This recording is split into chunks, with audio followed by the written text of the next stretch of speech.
राजधानी दिल्ली में एमसीडी चुनावों के बाद हार जीत का फैसला भी हो चुका है। इसी कड़ी में आज हमारे साथ मौजूद हैं बवाना विधानसभा के बेगमपुर वार्ड नंबर 27 से जय भगवान यादव जी। आपको बता दें, जय भगवान यादव जी वो शख्सियत हैं जिन्होंने न सिर्फ इस चुनाव को जीता है बल्कि पिछले कई बार निगम पार्षद के रूप में भी इस वार्ड में दिख चुके हैं। नमस्कार सर। नमस्कार मुकुल जी। सबसे पहले तो स्वागत है सर आपका हमारे चैनल पर। धन्यवाद। और आपकी इस जीत पर हार्दिक शुभकामनाएं मेरी तरफ से और मेरी पूरी टीम की तरफ से। बहुत बहुत धन्यवाद आपका। सर, अगर हम बात करें आपके वार्ड की समस्याओं की, तो क्या मुख्य समस्याएं रही आपको चुनाव में जो देखना पड़ा? जनता का आक्रोश किन मुख्य समस्याओं को लेकर रहा? मुकुल जी, समस्या एक हो तो मैं गिनाऊं, अनेक समस्याएं हैं यहाँ। तो सबसे बड़ी भयंकर समस्या सफाई की रही है। एक भी गली, एक भी नाला ऐसा नहीं है जो भरा हुआ नहीं हो। गलियों में पानी की भरमार है, नालियां टूटी पड़ी हैं। और जो डेवलपमेंट का काम चल भी रहा है आधा अधूरा, सीवर का काम हो चाहे सड़कों का काम हो, वो एक सिस्टमेटिक तरीके से नहीं चल रहा। एक गली बना दी 6 छोड़ दी, 2 बना दी 4 छोड़ दी, इस तरह का काम चल रहा था। तो आप इस काम को किस तरीके से देखते हैं और कितना समय लगेगा? जल भराव की जो समस्या मुख्य रूप से पूरे वार्ड में बनी हुई है, इस जल भराव की समस्या से लोगों को कितने दिनों में निजात मिल सकती है? देखो, जल भराव अभी जो नाले ब्लॉक है ना जी, और जो सफाई व्यवस्था, मैं 1 महीने में इसको पूरा दुरुस्त कर दूंगा। जल भराव उसके बाद होगा ही नहीं। जब पिछले 5 वर्षों में नाले साफ हुए नहीं तो उसकी वजह से सिल्ट जमा होगी पूरे नालों में और पानी बाहर आ गया और वो भरा हुआ है। और मेरा तो ये भी मानना है, जितने खाली प्लॉट है हमारे यहाँ उनमें पानी भरा हुआ, उनको भी मैं बड़े नाले साफ करा के और पंप के द्वारा अपने लेवल पे, मेरे पंप है अपने पास, उनसे मैं पानी को बाहर फिकवा दूंगा। तो क्या लगता है आपको इन कामों को करने में कितना समय जो है वो लगने वाला है? नहीं, सफाई तो 1 महीने में मैंने बताया करा ही दूंगा मैं। सभी जितने भी अभी फिलहाल 3 रोड पे ज़्यादा पानी है। कराड़ा रोड, जो ओल्ड कराड़ा रोड बोलते हैं हम जिसको, हनुमान चौक से। एक दूसरा है शमशान का जो हमारा रोड है, और तीसरा है जो मस्जिद का एरिया, उसमें 2 सड़कों पे भी अब भी पानी है। और एक जो नाले की सफाई की वजह से दिक्कत हमारी राजीव नगर एक्सटेंशन में भी हो रही है। नाले तो लगभग सभी बंद पड़े हैं, कुछ तो काम हो की वजह से मिट्टी डल गई उसमें, कुछ उन्होंने सफाई नहीं करी 5 साल से। तो उन सबको करवा दूँ मैं। अभी गाँव की तरफ जो राजीव नगर की तरफ एक रास्ता जाता है, पिछले लगभग 7-8 महीने से सीवर ब्लॉक था, उसको भी आज हम खुलवा रहे हैं। और मुझे लगता है कि 1 महीने में, चाहे वो सेक्टर 24 हो चाहे जे जे सलम हो, आप जे जे सेक्टर में तो आप भी जाओगे ना 1 हफ्ते में आपको, क्योंकि वहाँ पक्की सड़कें हैं, वो आपको अंतर दिखाई देगा सफाई का। और यहाँ कुछ समय जरूर लगेगा। अभी तो 3 जगह से मेरा वार्ड इकट्ठा होना है, क्योंकि कुछ हिस्सा वार्ड 32 से आया, कुछ वार्ड 34 से आया पुराने वार्ड, और कुछ 33 का हिस्सा है। मर्जर की प्रक्रिया चल रही है। अधिकारियों का भी इधर से उधर, कर्मचारियों का भी हैंड ओवर टेकन ओवर का काम चल रहा है। लेकिन मैंने तो जिस दिन से रिजल्ट आया तभी से लगातार उस पर काम करना शुरू कर दिया सफाई के ऊपर। आपने बात करी कर्मचारियों की, अगर हम बात करें तो जो पिछले निगम पार्षद यहाँ से रहे आम आदमी पार्टी से रीना धर्मेंद्र कुमार जी, उनके द्वारा कर्मचारियों को लेकर साथ क्या कुछ काम किए गए और क्या कुछ लगता है कि आपको उन्हें ये काम भी करने चाहिए थे? नहीं, देखो, दूसरे के बारे में तो हम कुछ कहेंगे नहीं, लेकिन जो मेरे कार्यकाल में, पहले भी मेरा कार्यकाल रहा है, जितने कर्मचारी ऑन रोल होंगे सब फील्ड में होंगे, सब काम करेंगे। और कोई जो एक आरोप लगता है ना एमसीडी पे लगातार लगता है कि कर्मचारी बंक मार जाते हैं, गायब हो जाते हैं, या जो भी उनके साथ अनाप शनाप लोग डील करते हैं, हम ऐसा नहीं करेंगे। हमारे कार्यकाल में आपको सभी कर्मचारी ऑन रोड दिखाई देंगे। आपके यहाँ पर जो पिछले निगम पार्षद रहे, उनके द्वारा जो कर्मचारियों का आवागमन या फिर कहें कि घालमेल बहुत ज्यादा चलता रहा, ऐसी खबरें सुनाई देती थी, ऐसी खबरें सुनाई देती थी और देखने को भी मिलता था कि जगह जगह जो पॉइंट्स बना रखे थे, अटेंडेंस पॉइंट्स बना रखे थे, जहां पर कोई मतलब जितने भी कर्मचारी थे वो अपनी हाजिरी खुद ही लगाते थे, कोई अफसर नहीं होता था वहां पे उनकी हाजिरी लगाने के लिए। इस तरीके की समस्या यहाँ पर बनी रहती थी, तो उन चीजों को कैसे देखेंगे आप? जहाँ भी अटेंडेंस पॉइंट होंगे ना, वहाँ पर हमारा इंस्पेक्टर जरूर मिलेगा आपको आने आने वाले समय में। जो अगर 7 बजे से मिलेगा तो 7 बजे अटेंडेंस उसके सामने लगेंगी, और टाइमिंग भी होगा क्लोज होने का। जैसे क्योंकि मैं गवर्नमेंट सर्वेंट भी रहा हूँ, मुझे सारे नियम के पता है, एसोसिएशन में भी रहा हूँ। और अगर आपको सफाई दिखाई देगी तो आरोप लगने बंद हो जाएंगे। सफाई इलाके में नहीं होगी तो कर्मचारी का आरोप लगना निश्चित है कि आप काम नहीं करा पा रहे, उनसे किस कारण से नहीं करा पा रहे वो तो सभी जानते हैं। लेकिन मेरा ये है कि अगर आपको बिल्कुल संतुष्टि होगी इलाके में सफाई की, तो फिर ये इशू खत्म ही हो जाता है कि कर्मचारी हैं कहाँ। आप भारतीय जनता पार्टी के चुनाव निशान के साथ आपने चुनाव को लड़ा और जीती। पहले भी आप भारतीय जनता पार्टी से ही निगम पार्षद के रूप में दिखाई दिए थे अपने क्षेत्र में, पहले भी आप निगम पार्षद रहे। तो क्या लगता है आपका जो कार्यकाल रहा और जो ये पिछले 5 सालों का कार्यकाल रहा, दोनों कार्यकाल में क्या कुछ डिफरेंसेस मतलब आपको लगती हैं? क्या विशेषताएँ जो आपके कार्यकाल में रहीं और इस कार्यकाल में नहीं हुई? मुकुल जी, मेरा पहला कार्यकाल था, उसमें मैं 1800 वोट से जीता था और काम की वजह से, सफाई व्यवस्था की वजह से दूसरे कार्यकाल में 10 गुना वोट बढ़े लोगों। उसी क्षेत्र से मैं दोबारा चुनाव लड़ा तो मैं 17,284 वोट से जीता था। तो वो तो लोगों ने साबित कर दिया, लोगों का प्यार था कि हमने काम किया। और जो मैंने उस टाइम पे हॉस्पिटल बनवाया था यहाँ बेगमपुर गांव में, वो आज तक चालू नहीं हो पाया इनसे। मैं एक डिस्पेंसरी बेगम बिहार में खुलवाई थी, वो इन्होंने बंद करवा दी। नया काम तो कोई शुरू होया ही नहीं। मैंने जितनी भी लाइटें लगवाई थी, लगभग 7,000 लाइटें मेरी लगी हुई हैं उस टाइम की। उसके बाद नई लाइट भी कोई नहीं लगी। आज भी बहुत सी लाइटें खराब की कंप्लेंट लगातार आ रही हैं और मैं आने वाले हफ्ते 10 दिन के अंदर इन सभी लाइटों को ठीक भी करा दूंगा। हाई मास्क की भी 3 कंप्लेंट आ चुकी है, मैं उनको भी ठीक करा रहा हूँ। हाई मास्क की कोई कंप्लेंट आएगी तो मैं 48 घंटे के अंदर उसको ठीक करा दूंगा। भारतीय जनता पार्टी जिस तरीके से लगातार बोल रही थी कि हम एमसीडी में सरकार बनाएंगे, हम एमसीडी में सबसे ज्यादा अधिक सीटें लेके आएंगे और 15 साल वर्सेस 8 साल का जो ये चुनाव रहा इस बार एमसीडी का, तो कहीं ना कहीं अरविंद केजरीवाल के चेहरे पे बोले या फिर आम आदमी पार्टी को अधिक सीटें मिलने को आप किस तरीके से देखते मुकुल जी, हमने 12-13 सीटें तो 500 के नीचे से अंतर से आ रही हैं। कहीं ना कहीं कैंडिडेट जो लड़ रहे थे चुनाव में, उनकी कोई ना कोई कमी रही होगी और ज़्यादा डिफरेंस नहीं है। और मैं समझता हूँ कि जिस प्रकार से लगातार झूठ काडंबर फैलाकर भ्रमित करके लोगों को 10-12-15 सीटें उनकी ज़्यादा आ गई, लेकिन मुझे लगता नहीं है कि जिस प्रकार से अभी इसे कहने शुरू कर दिया उसने, जी हम केंद्र सरकार की आवश्यकता पड़ेगी, मोदी जी की आवश्यकता पड़ेगी निगम के सुचारू रूप से चलाने में। पहले तो ये नंग की चोट पे कह रहा था, जी मैं आते ही सुधार दूंगा, कूड़े के पहाड़ हटा दूंगा। अब आपके सामने आ जाएगा कुछ दिन के बाद, वार्ड जहाँ पर उनके निगम पार्षद थे वहाँ कूड़े के पहाड़ बन गए हैं। और वो दिल्ली के कूड़े के पहाड़ को कैसे हटाएगा, मुझे समझ से बाहर है ये। लेकिन देखते हैं समय, आने वाला समय क्या होता है। हैं?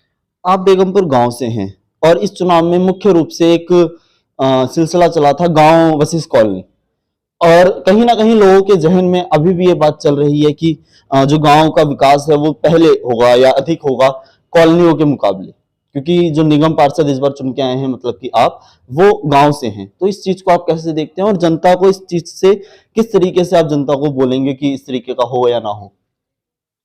मुकुल जी, ऐसा होता है कि जो इच्छाधारी होते हैं ना, टिकटार्थी होते हैं, किसी भी पार्टी के हों, वो कोई ना कोई काम का तो उनके पास है नहीं। काम तो मेरा इतना कर रखा है मैंने, लोगों को पता है। कोई ना कोई मुद्दा बनाएंगे। पहली बात तो ये है कि जो अब तो सारा एरिया ऑथराइज हो गया। अब तो जो बजट लगेगा सारा कॉलोनी में लगेगा। गांव की सड़कें ऑलरेडी बनी हुई हैं, जगह कहीं है नहीं पूरे वार्ड के अंदर। सेक्टर 24 मुझे नया मिला है, अब उसमें जो भी बिल्डिंगें बनेंगी, स्कूल बनेंगे, वो वहां पर बनेंगे। और अब तो प्राथमिकता के आधार पर, जैसे बरवाड़ा रोड है जो कॉलोनी के अंदर से ही है, हालांकि सरकारी रोड है ये, लेकिन ये कर नहीं पाए। प्रायोरिटी है कि इस पे सीवर के बाद तुरंत सबसे पहले इस रोड को चालू कराया जाए। मार्च अप्रैल तक प्रयास रहेगा मेरा कि ये रोड मतलब बिल्कुल साफ सुथरा होकर सीवर दबकर काम चलाया जाए और कॉलोनी का विकास एक नंबर पर रहेगा। और मैं पुनः स्पष्ट कर देना चाहता हूँ कि जो बहुत से लोग जिनके पास कोई मुद्दा नहीं होता ना, वो इस तरह से छोटी मानसिकता की बात करते हैं। अगर हम राजनीति में हैं, और मैं तो एमए की हुई है मैंने, सबको पता है कि जहाँ वोट ज़्यादा होंगी वहाँ लोग काम करेंगे और करते भी हैं। और मैंने तो अंतिम छोर का जो पार्टी की योजना है, अंतिम व्यक्ति तक सरकारी योजनाओं का लाभ मिले, मैं उस पार्टी से बिलोंग करता हूँ और उसी में विश्वास भी करता हूँ। और सबसे पहले जहाँ ज़्यादा आवश्यकता है काम की, वहाँ कराया जाएगा। भारतीय जनता पार्टी के कई कार्यकर्ताओं का यह कहना था कि जो भारतीय जनता पार्टी की निगम की सीट जो है वो हर बार गांव में ही जाती है। इस बार कॉलोनी में सीट मांगी गई थी लेकिन उनको नहीं मिली टिकट। कहीं ना कहीं कॉलोनी के जो लोग हैं, जो भारतीय जनता पार्टी के ही कार्यकर्ता हैं, उनको सीट मांगनी थी लेकिन कॉलोनी में उनको सीट नहीं दी गई। इससे कहीं ना कहीं जो कार्यकर्ता हैं भारतीय जनता पार्टी के, वो खफा भी रहे। तो उस चीज को कैसे देखते हैं आप? वो जो कॉलोनी के लोग हैं, उनका ये कहना था कि हमेशा जो राजनीति है वो गांव से शुरू होती है और गांव पर ही खत्म हो जाती है भारतीय जनता पार्टी की। नहीं, ऐसा नहीं है। बहुत से टिकट भारतीय जनता पार्टी ने जनाधार वाले नेताओं को टिकट दिया जाता है, सर्वे करा के टिकट दिया जाता है। और जो इस तरह के आरोप लगाएंगे, और कोई आरोप कैसे लगाएंगे? आप अगर फील्ड में काम करोगे पार्टी ने इस बार सर्वे कराया, मंडल की टीम से कराया, बूथ अध्यक्षों से कराया, विजिट पर्सनली लोगों के बीच से कराया, और उसमें मेरा नाम सामने आया, क्योंकि मैं लगातार चुनाव पिछली बार पार्टी के निर्णय के अनुसार किसी को टिकट मिले नहीं थे, तो भी मैं लगातार 5.5 वर्ष तक जनता की सेवा में जुटा रहा। अभी जो नेता ये आरोप लगा रहे हैं, उनसे ही पूछो कोरोना काल में वो कहाँ थे, चाहे किसी भी पार्टी के नेता हों। और अगर कोरोना काल में कोई फील्ड में था तो हमारा मंडल था और मैं स्वयं था, सारे लोग लगे हुए थे पूरे कोरोना काल में। और उसके अलावा भी निरंतर जो छोटी छोटी समस्याएं हैं दिन प्रतिदिन की, चाहे वे एमपी साहब से बहुत से लोगों को हमने पीएमओ के माध्यम से इलाज के पैसे दिलवाए हैं, पीएमओ के माध्यम से बहुत से लोगों की मदद करी है। दूसरे प्रदेशों में जो हमारे यहाँ के लोग रहते हैं, जो बाहर से आए हुए हैं, वहाँ पर भी हमारे एमपी एमएलए के माध्यम से उनके लोकल समस्याओं को हल करते हैं। तो मैं मानता हूँ कि सबसे ज़्यादा लोगों के बीच में रहने का सौभाग्य मिलता है, और उसी का लाभ मुझे इस चुनाव में भी मिला। और जो इस प्रकार का आरोप लगाते हैं, तो वो किस प्रकार का व्यवहार चुनाव में करते थे, मैं अपने मुँह से बात नहीं करूँगा, लेकिन आपको सब पता है कि उनकी क्या हालत हुई, किस प्रकार का उन्होंने रिस्पॉन्स पब्लिक के साथ अपना देना चाहिए था वो नहीं दिया, या दिया, वो विषय पार्टी का है। पार्टी टिकट देती है जी पूरे सर्वे करा कर, सोच समझ कर। और भारतीय जनता पार्टी जितना पूर्वांचल के लोगों को टिकट देती है या प्रवासी लोगों को टिकट देती है, शायद ही कोई पार्टी टिकट देती हो इतने। लेकिन इस बार अगर हम देखें इस पूरे वार्ड में जो पूर्वांचल के वोट बहुत ज्यादा है, पूर्वांचल का वोट बैंक बहुत ज्यादा है, लेकिन उसके बाद भी किसी पूर्वांचली व्यक्ति को भारतीय जनता पार्टी द्वारा टिकट ना देना किस तरीके से देखा जाएगा?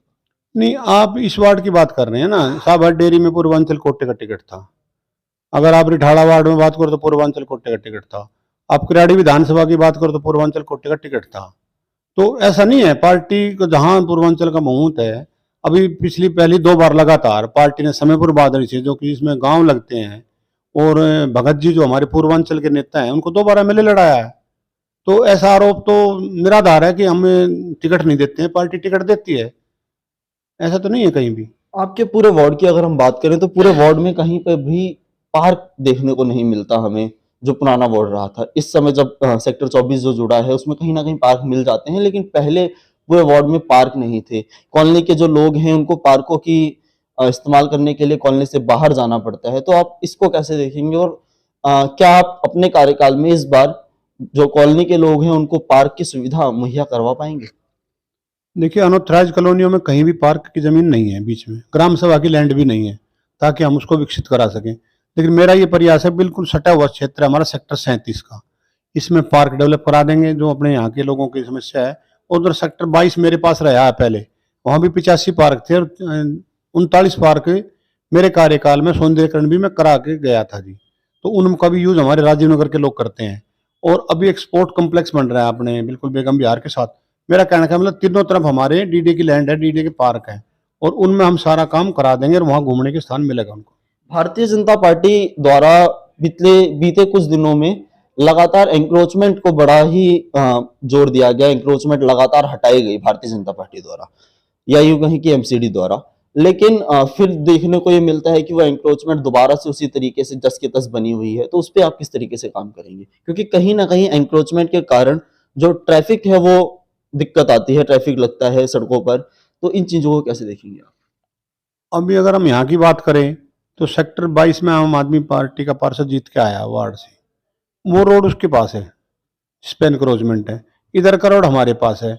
इस रोड पर तो पहले ही ऑलरेडी बहुत कम है, क्योंकि जब तक सबकी इच्छा शक्ति नहीं होगी ना जी एनरोचमेंट रहने में, तो तब तक मुझे लगता नहीं बनने वाले। लेकिन मेरा ये वायदा जरूर रहेगा लोगों से कि चलने लायक रोड बचे हमारे, और जो गरीब लोग हैं जिनका रोजी रोटी इसी से चलती है, तो मूवेबल अपना काम करें, रोड पे परमानेंट ठैया ना बनाए वो। आपकी 10 शर्तों में जो 10 आपने वादे किए लोगों से, उनमें एक वादा ये भी था कि आप राशन कार्ड जो हैं वो बनवाएंगे इस बार, जो काफी सालों से रुके हुए काम है राशन कार्ड के। भारतीय जनता पार्टी लगातार 15 सालों से एमसीडी में रही, तो भारतीय जनता पार्टी ने उस समय राशन कार्ड क्यों नहीं बनवाए? मुकुल जी, आपको भी पता है कि राशन कार्ड का विषय दिल्ली सरकार का विषय है, और दिल्ली सरकार के ही अधिकारी राशन कार्ड बनाते, पॉलिसी मैटर है। हम इसमें चाहे हाउस में उठाना पड़े, मैं अपने व्यक्तिगत तौर पर ये अपनी बात रखी है कि हमारे यहाँ गरीब जनता ज़्यादा रहती है जिनको राशन कार्ड की आवश्यकता है, चाहे पेंशन का मामला हो बुजुर्गों का, चाहे राशन कार्ड का मामला हो। हम पूरा इस पर फोकस रखेंगे, चाहे हाउस में उठाना है तो हाउस में उठाएंगे, वार्ड मीटिंग में उठाना है वहाँ उठाएंगे, सीएम लेवल पर, एलजी लेवल पर, जहाँ भी मुझे जाना पड़ा, हम प्रयास करेंगे कि राशन कार्ड की जो बैन कर रखा है उसको खोला जाए। आम आदमी पार्टी लगातार भारतीय जनता पार्टी या केंद्र सरकार पर ये आरोप लगाती रही है कि वो हमारे और राशन कार्ड बनाने की जो अनुमति है वो नहीं दे रहे हैं, या और राशन कार्ड बनाने के लिए नहीं बोलते, या जो भी है उनका लगातार ये रहता ही है, मतलब लगातार आरोप जो है भारतीय जनता पार्टी या केंद्र सरकार पर आम आदमी पार्टी द्वारा लगाए जाते हैं। तो इसको किस तरीके से देखेंगे? मुकुल जी, आपने पीछे देखा होगा 2.5 लाख राशन कार्ड बोगस बना दिए थे इन्होंने। जिसको जरूरत है जेन्युइन उसके बनते नहीं है इस सरकार में, और जिनको जरूरत नहीं थी इनको बोगस राशन कार्ड इनको बाद में कैंसिल भी करे, उनकी जगह अब तक इन्होंने दूसरे बनाए नहीं है। रही बात यह कि राशन का जो कोटा होता है उस पूरे देश का फिक्स होता है, और उसमें अभी इन्होंने पीछे व्यवस्था करी थी कि हम गेहूं नहीं देंगे, हम आटा पीस के देंगे, हम थैली पे फोटो लगाएंगे केजरीवाल जी का। ये इस तरह का प्रचार करने में तो माहिर हैं, ये झूठ लगातार बोलते हैं। एक रूल है पूरे देश का तो सब पे लागू होगा ना जी वो, और वो लागू ये चाहता है कि मैं अलग से कुछ भी कर दूं इसमें या उसको वायलेट कर दूं, तो कोर्ट में भी वो नहीं हो पाता जी। तो कहने का मतलब ये है कि इन्होंने जो सिस्टमेटिक अगर छांटनी कर लें नकली कार्डों को रद्द करके, और जो जेन्युइन बंदे ऑन डिमांड है 11 लाख लोग हैं इससे जिनका कार्ड बनना चाहिए, और वो बार बार उनसे फार्म भरवाए जा रहे हैं, तो वो पूरी प्रक्रिया पे हमारी नजर है और हम उस पर पूरा ध्यान देंगे कि जो बार बार कार्ड भरने से भी संख्या बढ़ रही है तो आप उसको करवाएं और राशन कार्ड को खोल लें। ये प्रक्रिया पूरी कोशिश ही रहेगी। बेगमपुर वार्ड में एक डिस्पेंसरी है जो औषधालय है, उसमें 5 रुपए की पर्ची कटती है, जो एमसीडी के अंदर में आती है। 5 रुपए की पर्ची कटती है, वहां पर जो मरीज है वो जाता है, 5 रुपए की पर्ची कटवाता है, उसके बाद में उसको दवाई नहीं दी जाती क्योंकि वहां पर उस डिस्पेंसरी में दवाई है ही नहीं। हमारे ही चैनल द्वारा एक स्टिंग किया गया था जिसमें साफ तौर पर नजर आया था कि 5 रुपए की पर्ची पहले काटी जाती है, उसके बाद डॉक्टर बड़े ही दूर से केवल मरीज को दवाई लिखकर और बाहर भेज देता है, लेकिन दवाइयां नहीं देता। तो इस चीज को कैसे देखेंगे जब उस डिस्पेंसरी में दवाइयां ही उपलब्ध नहीं है, तो पर्ची काटने का क्या औचित्य बनता है? नहीं, मैं ये हॉस्पिटल जो है ना मैंने स्टार्ट कराया था, ओपीडी चालू करा के गया था मैं, और उसके बाद हॉस्पिटल बनना था, लेकिन पिछले 5 वर्षों में इस काम को भी नहीं करा पाए। और एक सिस्टम है नगर निगम का, आपको 2-3 महीने एडवांस दवाइयों के लिए ना परचेज के लिए भागदौड़ करनी पड़ती है, और वो दवाइयाँ आ जाती हैं। दवाइयाँ नहीं है, 1-2 दवाई तो इनके पास होती है, पूरा नहीं है सिस्टम मुझे पता है सेटअप का, लेकिन 1-2 दवाई हैं ये जो निगम पार्षद पुराने चले गए हमारे, इन्होंने कोई प्रयास उसमें किया नहीं। एक डिस्पेंसरी इनके घर पे चलती थी, वो भी बंद होगी, वो भी मैंने खुलवाई थी। तो मेरा ये प्रयास रहेगा कि आने वाले टाइम में पर्ची तो एक व्यवस्था है सिस्टम की, कोई एक इस डिस्पेंसरी की नहीं है, उसकी नहीं है। 5 एक सिंबॉलिक सांकेतिक एक तरह से चार्जेज है, वो पूरे हॉस्पिटलों में लिए जाते हैं, वो यहाँ भी लग रहे हैं। लेकिन ऐसा नहीं है कि एक दवाई ज़रूर मिलेगी आपको, ये नहीं कि चाहे चूर्ण दे दें वो आपको, लेकिन दवाइयों की कमी है, मैं मानता हूँ, और इस कमी को मैं बहुत जल्दी ना पूरी करा दूँगा। कितना समय जो है इन दवाइयों को पूरी करवाने में आपको लगने वाला है वार्ड की जो समस्या है? क्योंकि कहीं ना कहीं वो जो डिस्पेंसरी है, जो औषधालय है, वो वार्ड के बीचों बीच है। अभी दिन निश्चित करना इसलिए मुश्किल है कि अभी तो शपथ कब होगा, मेयर का चुनाव कब होगा, उस पर डिपेंड करेगा। मान लिया वो 1 महीने बाद होता है, 2 महीने बाद होता है, 15 दिन बाद होता है, उसके बाद 3-4 महीने लगेंगे उस प्रयास में। तो मीटिंग में, हाउस में उठाना, वार्ड में उठाना और अधिकारियों से मिलना, तो मान के चलो कि 3-4 महीने में ये व्यवस्था सुधर जाएगी। आपने एक वादा और किया था जिसमें आपने कहा था कि जो जल है, जो लोगों को पीने के लिए पानी दिया जाता है, वो गंदा है, उसको आप साफ करवाएंगे। लेकिन अगर हम बात करें तो वो दिल्ली जल बोर्ड के अंदर में आता है और वो दिल्ली सरकार का है। तो दिल्ली सरकार के काम एक निगम पार्षद रहते हुए आप किस तरीके से करेंगे एमसीडी में? देखो, सब काम ना जब प्रतिनिधि हम पब्लिक के चुन के गए हैं, और हमने पॉइंट बताने भी शुरू कर दिए कहाँ कहाँ गंदे पानी की ना मिलावट हो रही है, और वो हमारे कहने से कर भी रहे हैं। ऐसा नहीं है, जल जल विभाग उनका विषय जरूर है, लेकिन चाहे पीडब्ल्यूडी हो, चाहे दिल्ली जल बोर्ड हो, चाहे सीवर को, जो भी डिपार्टमेंट है, हमारा उसमें निरंतर प्रयास रहता है। और मैं लगता है मैं पहले कार्यकाल में भी कभी भी मुझे कोई अड़चन नहीं आई दिल्ली सरकार से, क्योंकि भारतीय जनता पार्टी की 24 वर्ष से सरकार नहीं दिल्ली में। लेकिन चाहे वो शीला दीक्षित जी की सरकार हो, चाहे केजरीवाल जी की सरकार हो, मुझे कभी प्रॉब्लम काम कराने में इसलिए नहीं आती कि मैं व्यवहारिक बात करता हूँ। मैं सॉल्यूशन विजन होता है मेरे पास, मुझे बताना कि कहाँ से आपने ठीक करने के बाद आपकी लाइन ठीक हो जाएगी, तो आपका गंदा पानी बंद हो जाएगा। जब प्रयास करोगे, विजन के साथ करोगे, तो मुझे सफलता मिले ही मिलेगी। इस बार हार जीत का जो पड़ाव रहा उसमें बहुत ही कम डिफरेंस जो है वो देखने को मिला। लेकिन आपने ही अभी बताया जो आप पिछली बार जब आप निगम पार्षद रहे उस समय आपको काफ़ी भारी मतों से विजयी मिली थी। तो इस चीज़ को कैसे देखते हैं आप? कहीं न कहीं आम आदमी पार्टी का जो वर्चस्व है वो दिल्ली में अभी भी देखने को मिल रहा है? नहीं, इस बार परसेंटेज उनकी लगभग 10% कम हुई है, जो पूरी दिल्ली में हुई है। पहले 52% थे, 42% के आसपास है, उनको वोट मिले हैं। तो आने वाले समय में तो निश्चित तौर पे सरकार यहाँ से चली जाएगी। लेकिन अगर आप करो कि आपको पिछले चुनाव से कम वोटें मिली, तो कुछ तो क्षेत्र परिवर्तन हुआ। कुछ हमारा जो शहरी वोटर था, वहाँ पर पिछले 7-8 वर्षों में निगम पार्षद आम पार्टी के रहे। उन्होंने आज जाके देखो सफाई व्यवस्था उन्होंने देखा ही नहीं कभी जाके उधर कि वहाँ कुछ कराना है। तो विश्वास की कमी थी लोगों में। लेकिन मैंने बहुत प्रयास करके फिर भी 42% पोलिंग वहाँ कराई। और कुछ हमारा नया क्षेत्र जिनको लोग मानते हैं कि ये भाजपा का समर्थक वोट नहीं है। लेकिन मेरा मानना ये है कि हमारे जे क्लस्टर में भी 1/3 वोट, इस बार पहली बार मैं चुनाव लड़ा हूँ, 1/3 वोट आई है। और अगले चुनाव में निश्चित तौर पर जे क्लस्टर में भी हमारी 50% से ऊपर वोटें होंगी। और आने वाले समय में दोबारा से वही रुतबा जो पहले लोगों ने हमें दिया था कि इतने वोट से हम जिताएंगे दिल्ली में नंबर 1, वो मिलेगा जी। इस बार अगर हम देखें तो कहीं न कहीं गाँव का जो वोट था वो भी बहुत कम भारतीय जनता पार्टी को गया। जहाँ मुख्य रूप से भारतीय जनता पार्टी का इस वार्ड में गढ़ माना जाता है जो बेगमपुर गाँव, वहाँ का भी वोट बहुत कम गया। तो इस चीज़ को कैसे देखेंगे आप? एक्चुअल में कम नहीं गया, वो जो वोटर बहुत से हैं किराएदार भी आते हैं बीच-बीच में। कुछ जैसे आजकल प्रगति का युग है, सर्विसेज पे लोग चले गए, कोई बेंगलोर पोस्टिंग है, कोई बाहर मतलब दूर से आ नहीं सकते थे। और जैसे कुछ हमारे यहाँ ना पारिवारिक फंक्शन बहुत थे उस दिन, शादियाँ थी, तो उसकी वजह से कम हुई ना। 1-2 पोलिंग में तो अच्छी परसेंटेज 72% हुई है, कम नहीं मिली। देखो हर पार्टी का थोड़ा बहुत वोट बैंक तो हर बूथ पे होता है। वो जो होता है ना, कांग्रेस का हो, चाहे आम पार्टी का हो, चाहे बीएसपी का हो, कुछ वोटें फिक्स होती हैं। वो तो कोई भी चुनाव लड़े जाएँगी, वो तो जाएँगी। लेकिन जो ये आरोप लगाते हैं ना, वो उनको सोचना चाहिए कि गाँव से जो वोटें नहीं मिली या कम मिली, तो वो कहते हैं ना जी गाँव वर्सेस, तो उन्होंने कॉलोनी के कैंडिडेट को भी दी हैं वोटें। तो ये तो उनको सोचने का विषय है कि वोट हर जगह से सबको मिलती है और मुझे तो पूरे क्षेत्र से वोट मिली है। पूरी अनोतरा हर बूथ से, मतलब मैं लगभग जीत के ज़्यादा 50% से ज़्यादा वोट तो हम जीतते हैं बूथों से। और किसी में कम भी रही है तो बहुत कम कमी रही है, लेकिन वो हमारे प्रयास में कहीं कमी रही होगी, लोगों के प्रयास में कोई कमी नहीं रही। अच्छा, एक अगर देखा जाए तो जो पार्किंग की समस्या है आपके यहाँ पर, क्योंकि जो पार्किंग के लिए लोगों ने कई जगह पर्सनल पार्किंग्स बना रखी है, जहाँ पर लोगों से चार्ज लिया जाता है, चार्जेबल होती हैं वो पार्किंग्स। तो इन चीज़ों से कहीं न कहीं लोग परेशान हैं।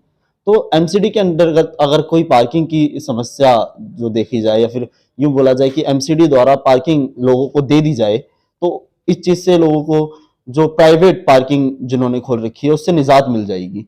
तो कहीं न कहीं लोगों की एक समस्या ये भी है पार्किंग को लेके। तो आपको क्या लगता है आप पार्किंग दे पाएँगे 5 सालों में? अंदर तो दे ही नहीं पाएंगे। मैं झूठ बोलने वाली बात है कि अंदर पार्किंग दे देंगे, जगह ही नहीं एमसीडी के पास कहीं भी। हाँ, जहाँ हमारे पास सेक्टरों में जगह अवेलेबल होगी, पब्लिक फैसिलिटी के प्लॉट होंगे, उनमें हम जरूर प्रयास करेंगे कि उसमें पार्किंग बन जाए। मान लिया हमारे जैसे हम यहाँ बैठे हैं ऑफिस पे, और यहाँ से आधा किलोमीटर दूर पार्किंग बन भी गई, तो लोग वहाँ खड़ी नहीं करेंगे। घर आने के लिए वो रात को कैसे आएंगे? तो मेरा कहने का मतलब कि पार्किंग तो घर के नियर बाई बने तो अच्छा है, नियर बाई जगह अवेलेबल है नहीं। तो यहाँ तो अब ये लोगों को जिनके 100 गज से ज़्यादा बड़े प्लॉट हैं, उनको ही सोचना पड़ेगा, उनको प्रेरित करेंगे कि वो अपने पार्किंग बना लें। छोटे प्लॉटों में बन ही नहीं सकती, क्योंकि वो गरीब आदमी पार्किंग की जगह छोड़ेगा 25 गज में, 30 गज में, 40 गज में, तो उसका तो कुछ होगा नहीं। तो 100 गज से बड़े जितने प्लॉट हैं उनमें प्रयास करके सबकी पार्किंग नीचे बन जाए। और सेक्टर जो हमारे साथ में है, और जो प्राइवेट लैंड पड़ी है किसी की भी, तो उसका तो मेरा अपना मानना है कि उसको तो यूज कर रहा है ना जी, वो लोगों की सेफ्टी भी है, गाड़ियाँ खड़ी करके चार्जेस तो लेगा ही, क्योंकि अपनी वो कर्मचारी भी रखेगा, कमरा भी बनाएगा, उसमें उसकी जिम्मेवारी भी होगी गाड़ी खड़ी करने के बाद। तो वो तो उल्टा सेफ्टी है लोगों के घरों के आसपास, अगर पार्किंग मिल रही है उसको, चाहे प्राइवेट लेवल में। आजकल तो हॉस्पिटल प्राइवेट में भागते हैं ना जैसे लोग, केजरीवाल मॉडल में तो भाग नहीं रहे हैं। अब हमारे मोहल्ला क्लिनिक भी खाली पड़े हैं, अब तो इलाज भी नहीं हो रहे उनमें। कमियां बहुत हैं। अभी मैं आपके विषय में जानकारी लेकर आ रहा हूँ। अभी इन्होंने ऑर्डर कर दिए 2014 के बाद स्कूलों में जो ईडब्ल्यूएस के बच्चे पढ़ रहे हैं, उनकी फीस रिटर्न नहीं करेंगे। ये वो रिटर्न नहीं करेंगे, पब्लिक स्कूल पढ़ाएंगे नहीं, ये सर्कुलर आ गया है।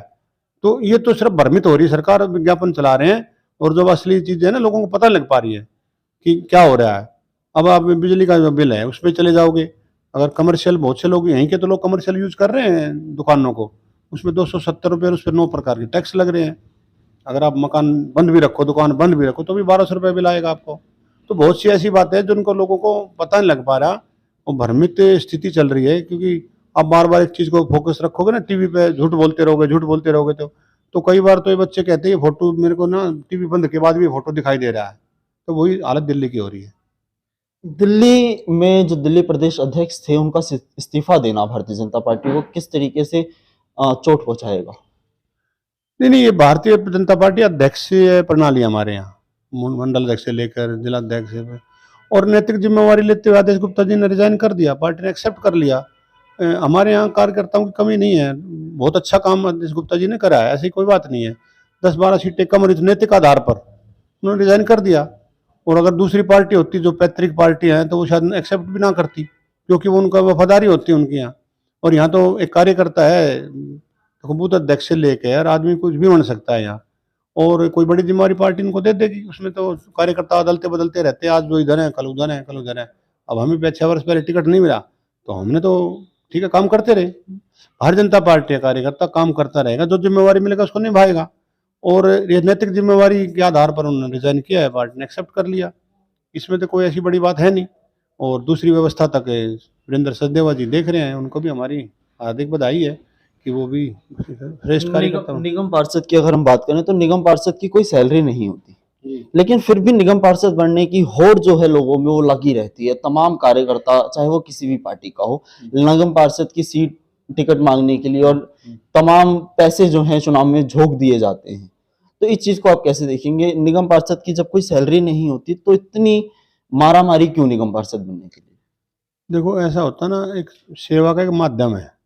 सेवा जो है वो आप किसी संस्था के थ्रू या फिर पर्सनली इंडिविजुअल भी आप सेवा कर सकते हैं। नहीं नहीं, ऐसा नहीं है। देखो आप माने भाजपा से जुड़े हैं, केंद्र में भाजपा की सरकार है, आप 10 तरह के लोगों के भले कर सकते हैं, काम करा सकते हैं। जब से पीएमओ में मैंने कुछ लोगों को आर्थिक मदद दिलवाई, बीमार लोगों को।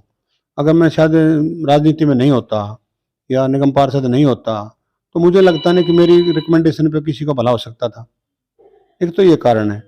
दूसरा ये कारण है कि कुछ लोग जो जिनको पता नहीं है, मैं तो सर्विस छोड़ के आया था गवर्नमेंट स्कूल में प्रिंसिपल की रे, तो मुझे तो पता था यहाँ सैलरी नहीं है। लेकिन बहुत से लोगों को ये लगता है कि शायद सैलरी भी मिलती है और भत्ते भी मिलते हैं, और बाकी तो आप समझदार हैं कि लोग जिस पर्पज से यहाँ आते हैं।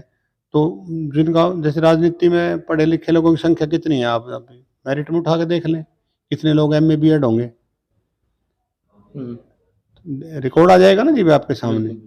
और एक राजनीति एक सेवा का माध्यम जरूर है, लेकिन आप राजनीति को ही दूसरी तरह से इस्तेमाल करना चाहो वो गलत है। जो निगम पार्षद है उसे लैंटरमैन के नाम से भी जाना जाता है, इस चीज को आप कैसे देखेंगे? आपके कार्यकाल में भी क्या निगम पार्षद को लैंटरमैन के नाम से जाना जाएगा? मेरा कार्यकाल रहा है 2 बार। एक भी व्यक्ति ये कह दे कि मैंने 1 रुपया किसी से लिया या दिया या लेकर काम करवाया तो पूरा इलेक्शन में बोलता ना जी, कोई तो बोलता कि मैंने इलेक्शन लड़ने तक का मतलब ये कि आप अपना पूरा रिकॉर्ड निकलवा लो, तो किसी ने नहीं बोला। और मेरा तो ये प्रयास रहता है कि मेरे क्षेत्र में कोई घुसे ही ना।